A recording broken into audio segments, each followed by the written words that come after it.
Brought to you by Palvi Agrico. पालवी ॲग्रिको, भारताचा पहिला AI तंत्रज्ञानावर आधारित B2B आणि B2C ई-कॉमर्स प्लॅटफॉर्म. शेतीसाठी जे काही लागणार थेट तुमच्या बांधावर पोहोचणार, मोबाईलच्या एका क्लिकवर. मी माझ्या पक्षाच्या व्यासपीठावरनं माननीय पवार साहेबांची परमिशन घेऊन एक विधान या ठिकाणी करतो की काल जे भुजबळ साहेबांबद्दल बोललं गेलं की त्यांच्या पेकाटात लाथ मारून त्यांना मंत्रिमंडळातनं बाहेर काढा, या विधानाचा मी या ठिकाणी तीव्र शब्दात निषेध करतो आणि तुम्ही सगळ्यांनी हात वरती करून त्याचा निषेध करा. सगळ्यांचे हात वरती पडले पाहिजे. ओबीसीच्या आरक्षणाला धक्का लावू नये ही आमची भूमिका आम्ही आज या व्यासपीठावरनं जाहीर करतो आहोत. तुमचा डीएनए हा ओबीसीचा नाही. तुम्हाला आरक्षणच नको होतं आणि तुम्ही म्हणून संविधानाच्या विरोधात भूमिका घेऊन आरक्षण रद्द व्हावं यासाठी वारंवार प्रयत्न केला. आज ओबीसी विरुद्ध मराठा मी अतिशय संवेदनशील विषयाला हात घालतो. ही लढाई अत्यंत हुशारीने लावण्यात आलेली आहे. कोणाच्या हातात काय आहे काहीच समजत नाहीये, कोणी काय गमावलाय काहीच समजत नाही, पण दोन्ही समाज अस्वस्थ करण्यात मात्र यश आलेलं आहे. मी माझ्या पक्षाच्या व्यासपीठावरनं माननीय पवार साहेबांची परमिशन घेऊन एक विधान या ठिकाणी करतो की काल जे भुजबळ साहेबांबद्दल बोललं गेलं की त्यांच्या पेकाटात लाथ मारून त्यांना मंत्रिमंडळातनं बाहेर काढा, या विधानाचा मी या ठिकाणी तीव्र शब्दात निषेध करतो आणि तुम्ही सगळ्यांनी हात वरती करून त्याचा निषेध करा. सगळ्यांचे हात वरती पडले पाहिजे. हे चालणार नाही. महाराष्ट्राची ही भाषा नाही.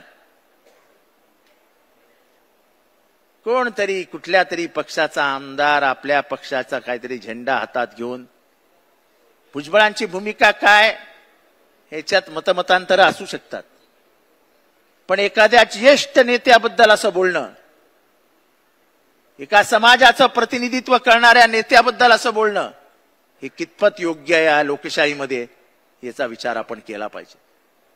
आणि म्हणून मी अत्यंत हिम्मत करून हे विधान करतोय की होता कामा नये. लोकशाहीमध्ये ते मंत्रिमंडळात आहे. माननीय मुख्यमंत्र्यांना अधिकार आहे त्यांना मंत्रिमंडळातनं बाहेर काढायचं, काढा. पण अशा प्रकाराने एखाद्या ज्येष्ठ मंत्र्याचा, एका ज्येष्ठ नेत्याचा महाराष्ट्रात अपमान करणं हे या महाराष्ट्राच्या राजकीय संस्कृतीला शोभणारा नाही. त्याचा निषेध झालाच पाहिजे. आपलं व्यासपीठ भरही वेगळं असेल, पण आपली राजकीय संस्कृती पवार साहेबांची संस्कृती. मला आजही आठवतं 1993 साली गोपीनाथ मुंडे साहेबांनी पवार साहेबांवरती पहिल्यांदा टीका केली आणि टीका केल्यानंतर महाराष्ट्रातलं वातावरण जरा तापल्यासारखं झालं. मी तेव्हा NSUIचा कार्यकर्ता होतो, पण माझ्या माहितीप्रमाणे, माझ्या ज्ञानाप्रमाणे रात्री 2:30-3 वाजता पोलिसांची बैठक घेऊन माननीय कैलासवासी गोपीनाथ मुंडेंची सुरक्षा व्यवस्था ही तिप्पट करण्याचे आदेश त्याच रात्री माननीय पवार साहेबांनी दिली. ही महाराष्ट्राची राजकीय संस्कृती. आणि म्हणून मला हे आठवलं.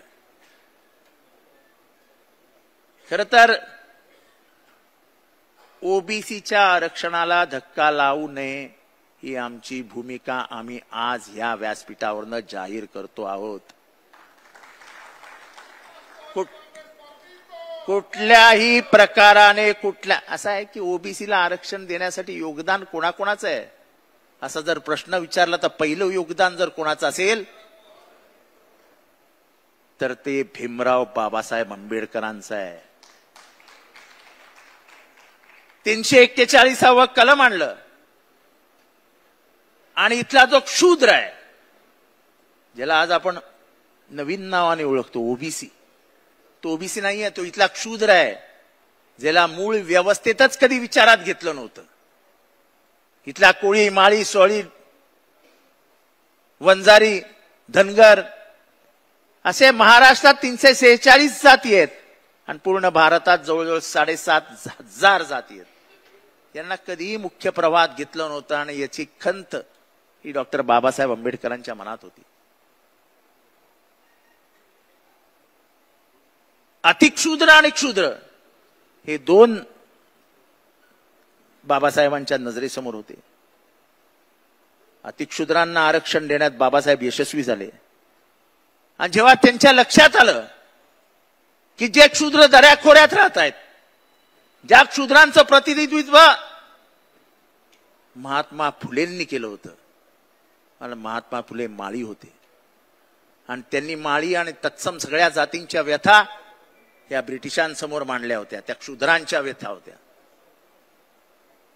ज्या गावकुसावारच्यांच्या व्यथा होत्या. त्यांचा आदर्श ठेवत मी संविधान बनवलंय असं कोण म्हणाले होते? असं भीमराव बाबासाहेब आंबेडकर म्हणाले. बाबासाहेबांच्या जेव्हा लक्षात आलं की शूद्रांना आरक्षण मिळत नाही, जेव्हा जी 5 कारणं त्यांनी राजीनामा देताना दिली होती, त्याच्यातलं एक कारण की शूद्रांना आरक्षण जर देऊ शकत नाही तर मला मंत्रिमंडळात सामाजिक न्याय मंत्री म्हणून राहण्याचा अधिकार नाही, आणि म्हणून त्यांनी राजीनामा दिला. नंतर कालेलकर आयोग आला, हा आयोग आला, तो आयोग आला, आणि शेवटी बीपी मंडल आयोग आला. कर्पूरी ठाकूर यांनी बिहारमध्ये 26% आरक्षण ओबीसीला दिलं, म्हणजे क्षुद्रांना दिलं. कर्पूरी ठाकूर हे जातीने न्हावी होते. जाऊन इतिहासाची पुस्तकं वाचा. ज्या बिहारमध्ये पहिल्यांदा आरक्षण आलं त्या कर्पूरी ठाकूर यांना नंतरच्या काळात फक्त आई बहिणींवरनं शिव्या ऐकायतच बिहारमध्ये दिवस गेले. पण कर्पूरी ठाकूरांचं उदाहरण घेऊन तेव्हा त्या जनता पक्षाने मंडळ आयोग आणला, आणि मंडळ आयोगाचा स्वीकार हा विश्वनाथ प्रताप सिंग यांनी केला. त्या विश्वनाथ प्रताप सिंग यांचं मंत्रिमंडळ पाडण्यात सर्वात मोठा वाटा होता तो माननीय लालकृष्ण अडवाणी, मुरली मनोहर जोशी आणि अटल बिहारी वाजपेयी आणि भारतीय जनता पार्टीचा.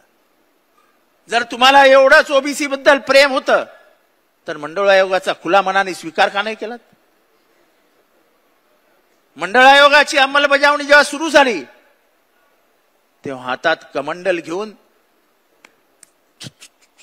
झाले स्वच्छ झाली, स्वच्छ झाली, स्वच्छ झाली, ती यात्रा कशाला काढलीत?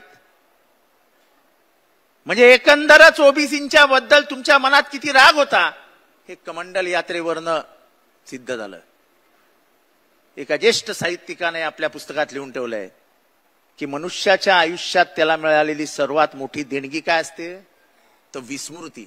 माणूस विसरून जातो. तसं काळाच्या ओघामध्ये आपण विसरून गेलो की बीजेपीची मूळ भूमिकाच काय होती. आज कदाचित मी हा शब्द वापरला तर लोकांना आवडणार नाही, पण आयुष्यभर ज्यांचा भक्त फक्त शेठजींनी आणि भटजींनी चालवला त्यांच्या मनात दुसरा असूच काय शकत होतं? त्यांच्या मनात तिथल्या 97% समाजाबद्दल तिरस्कारच होता. हा फक्त राजकीय सोयीसाठी. आमचा डीएनए ओबीसीचा आहे बरं का, तुमचा डीएनए हा ओबीसीचा नाही. तुम्हाला आरक्षणच नको होतं, आणि तुम्ही म्हणून संविधानाच्या विरोधात भूमिका घेऊन आरक्षण रद्द व्हावं यासाठी वारंवार प्रयत्न केला.